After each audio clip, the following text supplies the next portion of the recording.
You know what's crazy? Most people think high blood sugar announces itself with some big dramatic moment. Sirens blaring, doctors delivering bad news, maybe even an ambulance ride. But that's not how it actually happens.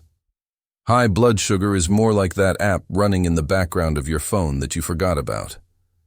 At first, everything seems fine. Your screen lights up, your messages go through. But slowly, your battery starts draining faster than usual. Apps start lagging. Your phone gets hot for no reason. And then one day, it just shuts down completely. And here's the thing. That's exactly what makes this so dangerous. The warning signs are subtle. They're easy to brush off. And they're almost always mistaken for something else entirely. You feel tired? Well, you've been working hard. Blurry vision? You're probably staring at screens too much. Always thirsty? You just need to drink more water, right? But what if I told you these aren't random symptoms at all? Today, I'm breaking down 10 alarming signs that your blood sugar might already be too high. And more importantly, I'm giving you the exact foods and habits that can help reverse each one. Some of these are going to surprise you. A few might completely change what you eat starting tomorrow. And before we jump in, make sure you hit that subscribe button, because the information I'm about to share could literally save you from a future hospital visit. Let's get into it. All right, sign number 1, constant fatigue. If you're dragging yourself through the day even after a full night's sleep, this isn't about being lazy or not trying hard enough. This is fuel mismanagement at the cellular level. Here's what's happening. High blood sugar is like revving your car engine while it's stuck in neutral. The energy is right there, the fuel is present, but it's not getting where it needs to go. Your cells are literally starving, while glucose just floats around in your bloodstream, doing nothing useful. So what's the fix? Whole grains, specifically steel-cut oats and barley. And get this, steel-cut oats release glucose slowly into your bloodstream because they contain something called beta-glucan fiber. We're talking about 4 grams of fiber per cup, which helps prevent those energy crashes that leave you face down on your desk by 2 in the afternoon. The glycemic index is way lower than refined grains, which means no sudden spikes and no dramatic drops. Plus, they keep you full longer, so you're not reaching for snacks every hour and creating even more blood sugar chaos. Studies have shown that beta-glucan can reduce post-meal glucose spikes by up to 30%. That's not a small number.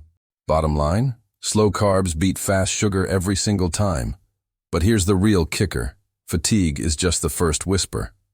The bathroom visits come next. Sign number 2. You're running to the bathroom constantly.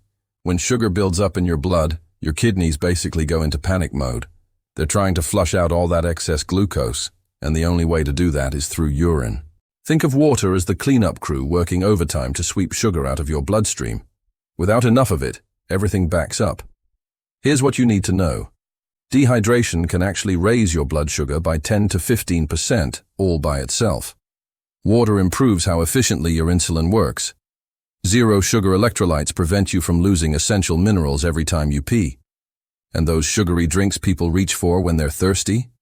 They just make the whole cycle worse. Clinical research has linked proper hydration with improved glucose control within just days. Not weeks, not months, days. The real truth? Water isn't optional when your blood sugar is high. It's damage control. And if you're peeing more, there's an obvious reason you're also always thirsty. Sign number 3. You can't stop drinking water, and you're still thirsty.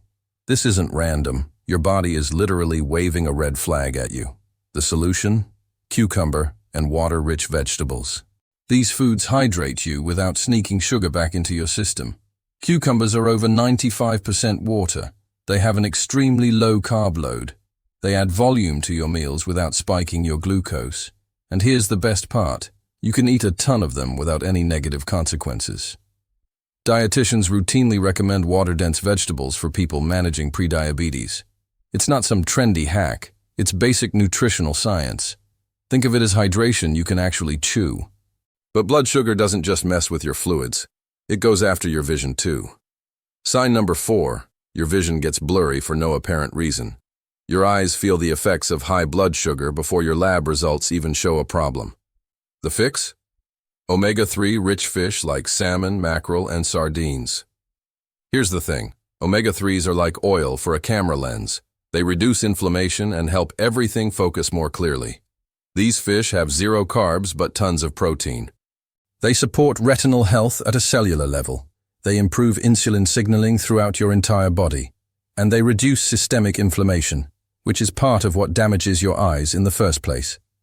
Research shows that eating fish just 2 servings per week is linked to fewer diabetes-related eye issues down the road. The verdict? Clear vision starts with what's on your plate, and when sugar stays elevated long enough, even small cuts stop healing the way they should. Sign number 5. Cuts and scrapes that just won't heal. If you've got a paper cut that's been hanging around for 2 weeks, sugar might be blocking your body's repair systems. The solution? Vitamin C-rich foods, especially red bell peppers. Vitamin C supplies the raw materials your body needs to rebuild damaged tissue. 1 red bell pepper gives you more than your entire daily vitamin C requirement. It supports collagen formation, which is essential for wound healing. It strengthens your immune response, and it has a low glycemic load, so it won't spike your blood sugar while it's helping you heal. And get this, people with insulin resistance often show lower vitamin C levels in their blood. It's not a coincidence. The real truth? Healing requires ingredients, not just time. And while wounds heal slowly on the outside, hunger speeds up on the inside. Sign number 6. You're eating more, but somehow feeling less satisfied.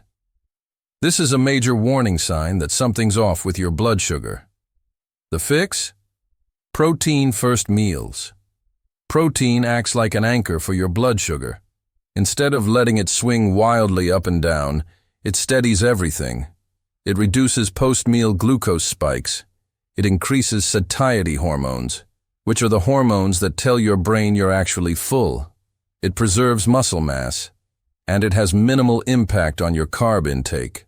Studies show that protein-heavy breakfasts can reduce cravings later in the day by up to 40%. That means fewer trips to the vending machine and fewer regrets at 3 in the afternoon. Bottom line? Stabilize your blood sugar first, then worry about filling up. And if you're finding this ranking useful, hit the like button and subscribe button so you don't miss what comes next. Now, blood sugar doesn't just mess with your appetite. It reaches all the way to your nerves. Sign number 7. Tingling or numbness in your hands and feet. A lot of people assume this is just a circulation problem, but it's often nerve damage from prolonged high blood sugar. The solution? B vitamin-rich foods like eggs and leafy greens. Think of B vitamins as insulation for your nerve wires. They support nerve signaling and help prevent damage. Eggs and leafy greens are both low in carbs, so they won't spike your blood sugar while they're helping your nerves. They're easy to include in your daily meals. And here's something important. B12 deficiency is extremely common in people with poor glucose control. The real kicker? You need to protect the wiring early before permanent damage sets in. And when your nerves start suffering, your focus takes a hit too.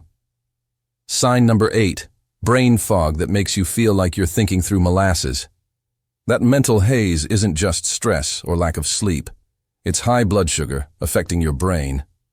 The fix? Walking after meals. Movement sweeps sugar out of your bloodstream like a broom cleaning up a mess. A 10-minute walk after eating can lower your post-meal glucose significantly. You don't need equipment. You don't need a gym membership. You don't even need to break a sweat. And it improves insulin sensitivity fast while boosting mental clarity.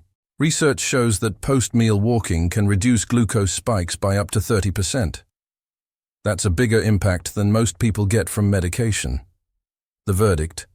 Motion is medicine, especially for your brain. And when sugar lingers in your system too long, your immune system starts paying the price. Sign number 9. You're getting sick way more often than you used to. This isn't bad luck. This is high blood sugar weakening your immune defenses. The solution? Fermented foods like plain Greek yogurt, sauerkraut, and kimchi. Here's the thing. Your gut trains your immune system, and sugar disrupts that entire process. Probiotics from fermented foods improve glucose metabolism. Plain Greek yogurt is low in carbs and high in protein. These foods support your gut barrier function, and reduce inflammation throughout your body. And get this, studies have linked probiotic consumption with improved fasting glucose levels in just a few weeks. Bottom line, fix your gut, and you strengthen your defenses. And finally, there's one sign that almost everyone misses completely. Sign number 10, dark patches of skin, usually around your neck, armpits, or knuckles. These patches, called acanthosis nigricans, are a visual sign of insulin resistance. Your body is struggling to process sugar, and your skin is showing it. The fix? Resistance training. Think of muscle as a sugar sponge. The more muscle you have, the more glucose it can absorb after meals. Resistance training improves insulin sensitivity better than almost anything else. You'll see metabolic benefits within weeks and visible results within a few months. And here's something powerful. Resistance training can lower your A1C levels, which measure average blood sugar over 3 months, in as little as 12 weeks. The real truth? More muscle equals less sugar floating around causing problems. All right, let's zoom out and look at the big picture here. High blood sugar doesn't announce itself with one dramatic symptom. It shows up as patterns: fatigue near the top, vision problems and slow healing in the middle, nerve damage, brain fog, weak immunity, and skin changes toward the bottom. Each sign is your body quietly asking for help before things get worse. So what's the biggest takeaway from all of this? You don't fix blood sugar with one so-called superfood or a single workout session. You fix it by stacking small, consistent habits that work together over time: hydration, protein, fiber, strategic movement, and building muscle. None of these habits are flashy or exciting, but all of them are incredibly powerful when you actually do them. If you caught these warning signs early, that's a huge win. If you recognize several of them in yourself, don't panic. That's not fear. That's information. And information gives you leverage to make changes before things spiral. Now I want to hear from you. Which sign surprised you the most? Which habit feels easiest to start this week? Let me know in the comments which food on this list surprised you the most. And if you want to make smarter fast food choices, subscribe and hit the bell. I'll see you in the next one.